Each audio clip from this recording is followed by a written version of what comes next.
बस्तर में माओवाद पूरी तरह से कमजोर होता जा रहा है और 31 मार्च तक ये पूरी तरह से खत्म हो जाएगा। इस बात को पूरे दावे के साथ सरकार बोल रही थी और इस बात को साबित करने के लिए पूरी कोशिश भी कर रही है और आंकड़े भी नजर आ रहे हैं कि किस तरह से माओवादी बैकफुट पर हैं। बड़ा नुकसान उनको उठाना पड़ रहा है, उनके महासचिव मारे गए। लेकिन शांति वार्ता की बात लगातार कर रहे माओवादी अब फिर से अपने पुराने पैंतरे पर लौटते नजर आ रहे हैं।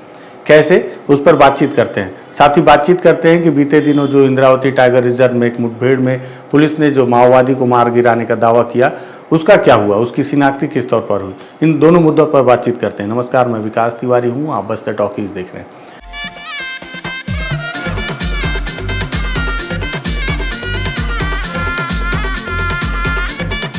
दरअसल आज एक बड़ी घटना हो गई है। बड़ी घटना इसलिए क्योंकि बहुत दिनों से लगातार माओवादियों को मुंह की खानी पड़ रही थी। बहुत अंदरूनी इलाकों में जाकर जवान उनको नुकसान पहुंचा रहे थे, उनके महासचिव तक को मार गिराया गया। लगातार सेंट्रल कमेटी, DKZC जैसे इस तरह के माओवादी नेता उनके मारे जा रहे थे।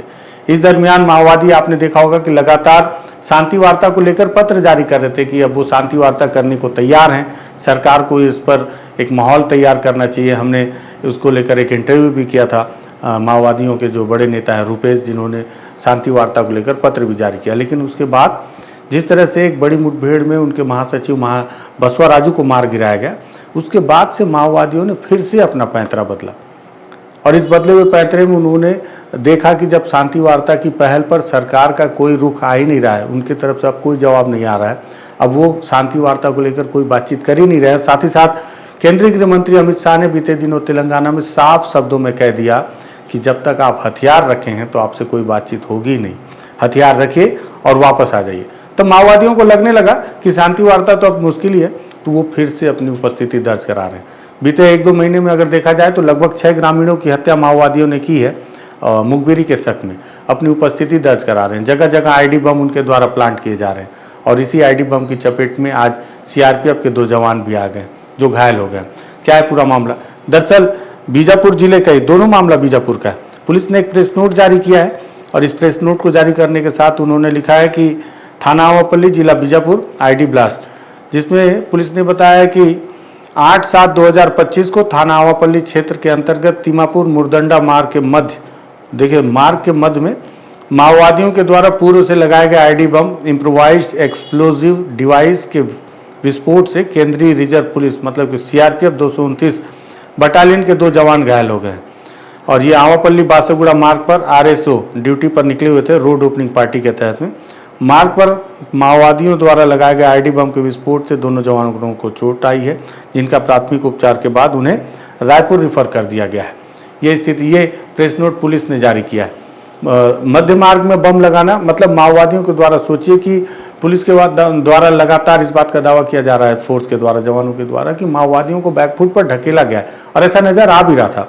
आप सोचिए कि उनका जो सबसे आखिरी जो इलाका था जहां वो अपने आप को सबसे ज़्यादा सुरक्षित मानते रहे होंगे, कर्रेगुट्टा की पहाड़ी पर भी उन्हें खदेड़ दिया गया।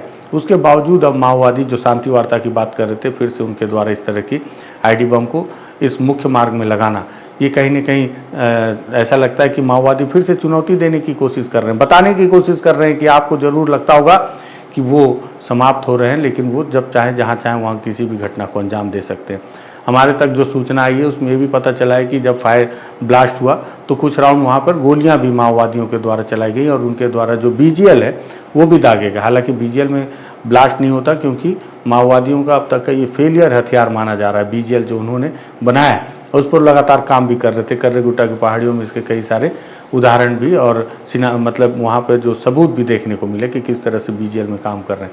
उस BGL को भी दागा और फोर्स चूँकि बड़ी संख्या में थी और मुरदुंडा का कैंप भी आसपास था, तो तत्काल वहाँ पर सारी फोर्स और भी पहुँच गई बैकअप के लिए और वहाँ से जो जवान हैं उन्हें, घायल जवानों को बाहर रेस्क्यू भी किया गया और उन्हें रायपुर भी पहुँचा दिया गया। वहीं दूसरी ओर एक आपको मैंने जानकारी दी थी कि किस तरह से माओवादियों के साथ इंद्रावती टाइगर रिजर्व में एक मुठभेड़ हुई है और उस मुठभेड़ में एक माओवादी को मार गिराने का दावा पुलिस ने किया है। उसको लेकर भी पुलिस ने प्रेस नोट जारी किया है और उसमें जो मारा गया माओवादी है उसको लेकर बड़ी अपडेट ये दी है कि ये PLGA बटालियन नंबर 1 की कंपनी नंबर 2 का डिप्टी कमांडर था, जिसे पुलिस ने, जवानों ने मार गिराया इंद्रावती टाइगर रिजर्व में। और इस पर 8 लाख रुपए का इनाम घोषित किया गया था। इसका नाम सोड़ी कन्ना बताया जा रहा है। इसके शव और हथियार को बरामद किया गया है। पुलिस ने अपने प्रेस नोट में लिखा है, मुठभेड़ स्थल से एक 303 राइफल और भारी मात्रा में विस्फोटक सामग्री और नक्सल संबंधी अन्य सामान भी बरामद किया गया है। बीजापुर के पुलिस अधीक्षक जितेंद्र यादव ने बताया कि नेशनल पार्क के क्षेत्र में माओवादी कैडर की गतिविधियों की सूचना के आधार पर DRG Bijapur, Dantewada, STF, cobra 202, cobra 210 और सीआरपीएफ यंग प्लाटून की संयुक्त टीम द्वारा इस ऑपरेशन को लॉन्च किया गया था, जिसमें उन्होंने सफलता हासिल की है। साथ ही साथ ये भी बताया गया है कि माओवादियों के बीच लंबे समय तक मुठभेड़ रुक रुक कर होती रही और इसी मुठभेड़ के बाद 303 राइफल और मारे गए माओवादी के शव को बरामद किया गया है, जिस पर 8 लाख रुपए का इनाम घोषित किया गया था, जो कि कंपनी नंबर 2 पीएलजीए की बटालियन नंबर 1 का कमांडर भी बताया जा रहा है। ये बताया जा रहा है कि सोड़ी कन्ना, जिसकी शव को बरामद किया गया है, वो टेकलगुडम क्षेत्र में माओवादी गतिविधि और धर्मारम कैंप पर हमले समेत कई बड़ी वारदातों में शामिल था। वह सीसीएम माड़वी हिड़मा का सहयोगी और बटालियन में स्नाइपर के रूप में काम करता था। उसके मारे जाने से माओवादी संगठन को स्नाइपर क्षमताओं के लिहाज से भारी क्षति हुई है। घटनास्थल से एक AK-47 का मैगजीन और 59 नग जिंदा कारतूस बरामद किया गया है। माओवादी की एक वर्दी, cortex wire, safety fuse, detonator, नक्सली पिट्ठू, नक्सली साहित्य, रेडियो और अन्य दैनिक उपयोगी सामान भी जवानों ने बरामद करने का दावा पुलिस के अधिकारियों ने अपने प्रेस नोट में किया है। साथ ही साथ ये भी बताया कि बीते 18 महीने में 2024-25 में अब तक 415 हार्डकोर माओवादियों के शव बरामद किए जा चुके हैं। यह आंकड़ा सुरक्षा बलों की कुशल योजना और साहसिक कार्रवाई और जन समर्थन का स्पष्ट प्रमाण है, ये पुलिस ने दावा किया है। साथ ही साथ ये भी लिखा है कि विशेष रूप से उल्लेखनीय है कि भीषण वर्षा और दुर्गम भौगोलिक परिस्थितियों वाले मानसून के इस चुनौतीपूर्ण दौर में भी सुरक्षा बलों की सक्रियता, सतर्कता और समर्पण में कोई कमी नहीं आई है।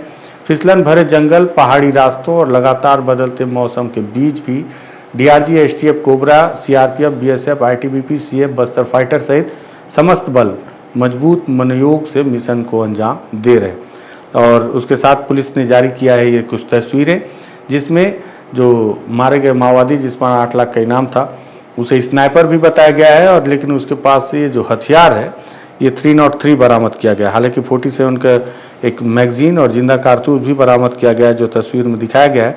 लेकिन एक स्नाइपर के पास में 303 मतलब फिर सवाल उठता है कई सारे। तो इसी सवाल इस तस्वीर से भी उठ रहे हैं कि अगर वो स्नाइपर था, जैसे बीते दिनों अगर आपने देखा होगा जो भी सेंट्रल कमेटी या DKSZC मारे जा रहे हैं, तो उनके साथ जो मुठभेड़ हो रही है, नक्सली अलग आरोप जरूर लगा रहे हैं कि उन्हें जिंदा पकड़ कर मारा गया, लेकिन उनके साथ ऑटोमेटिक वेपन भी रिकवर किए जा रहे हैं, उनके 47 या जो भी हथियार।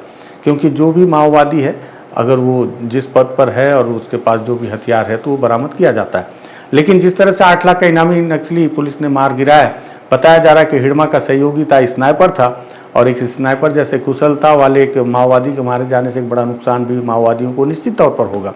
लेकिन जो हथियार है तो उसका स्नाइपर कहाँ है? वो 303 जैसा हथियार जो कि जंग लगा हुआ दिख रहा है, वो कैसे बरामद किया गया? वो हथियार का उस समय में, जबकि माओवादी बहुत कमज़ोर हैं, बहुत कम संख्या में। माओवादियों ने भी अपने एक पत्र में, आपको याद हो, बसवा राजू के मारे जाने के बाद इस बात का जिक्र किया था कि बसवा राजू की सुरक्षा में किसी समय में 60 माओवादियों का दस्ता हुआ करता था। समय अभी अनुकूल नहीं है तो उस दस्ते को घटाकर 35 कर दिया गया था, ताकि उनकी संख्या कम हो, जल्दी वो शिनाख्ती में ना आ जाए, आइडेंटिफाई ना हो पाए, दूर से देखने पर समझ में ना आए, ड्रोन की सहायता से भी वो छुपने में उनको मदद मिले अगर कम संख्या में रहेंगे। तो ऐसे में इसके साथ में जो कुन्ना मारा गया, जो माओवादी स्नाइपर जो था, अगर ये मारा गया तो इसका हथियार कहाँ है? वो स्नाइपर हथियार जिससे वो हिड़मा का सहयोगी बना था और कंपनी नंबर 2 का कमांडर भी रहा। कमांडर रहा 8 लाख का, तो इसके पास भी कोई ऑटोमेटिक वेपन होना चाहिए था। ऐसे सवाल मेरे मन में आ रहे हैं। सवाल इसलिए आ रहे हैं बार बार क्योंकि बीते दिनों जो मैंने घटना देखी वो रसोईया वाली, तो उसके बाद से ही हर बार जब भी कुछ आता है तो मुझे लगता है हर बात को सामने रखना चाहिए। पता नहीं क्या है, पुलिस जांच करेगी, मजिस्ट्रियल जांच होगा और जांच होने के बाद जो भी आएगा, हम क्योंकि न्यायालय तो नहीं है लेकिन सवाल उठाना हमारा काम है, तो इसलिए मुझे लगा कि सफलता के बाद ये जो पुलिस ने प्रेस नोट जो पुलिस ने दिया है, उस प्रेस नोट को आपको बताऊं कि क्या सफलता मिली। दूसरा सवाल ये कि माओवादी जो बैकफुट पर है, क्या ये फिर से छोटे छोटे इस तरह की घटनाओं को करके अपनी उपस्थिति दर्ज कराने की कोशिश कर रहे हैं? क्या वो अगर बीते कुछ दिनों में अगर उनके द्वारा 415 की लगभग संख्या में माओवादियों को मारकर उनके शव जरूर बरामद किए गए हैं, लेकिन अगर 6 ग्रामीणों को उन्होंने मुखबिरी के शक में मौत के घाट उतारा है, तो एक एक ग्रामीण की मौत से मुझे लगता है कि ग्रामीणों में दहशत फिर से बरकरार हो जाएगी।